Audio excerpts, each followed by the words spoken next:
মাছের খেলা মাছের মেলা দেখেন। আসলে বন্যার পর থেকে এই পর্যন্তই পুকুরে ব্যাট দেওয়া হয় নাই। মানে আগে যে এই পুকুরগুলোয় ব্যাট দিত 500 টাকা, ওই পুকুরগুলো এখন বর্তমানে ব্যাট দিতে চাইতেছে হলো 1500 থেকে 2000 টাকা। এখন দেখা যায় আপনি একটা পুকুরে বন্যায় মাছ চলে গেছে, এখন ওই মাছ পুকুরে এখন বর্তমানে কী মাছ আছে বা না আছে আপনি কিছুই জানেন না।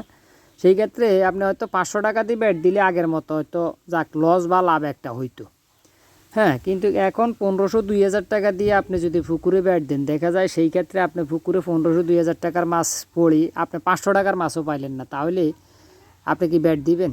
কারণ আমার 2টা পুকুর আছে অলরেডি, তিনটার মধ্যে একটা মানে সেচ দেওয়া হয়েছে, আর 2টা এখনও বন্যার পর থেকে এটাতে হাতও দেওয়া হয় না। বড় বড় পুকুর, হ্যাঁ, একটা প্রায় 120% উপরে, আরেকটা 80-90% হবে।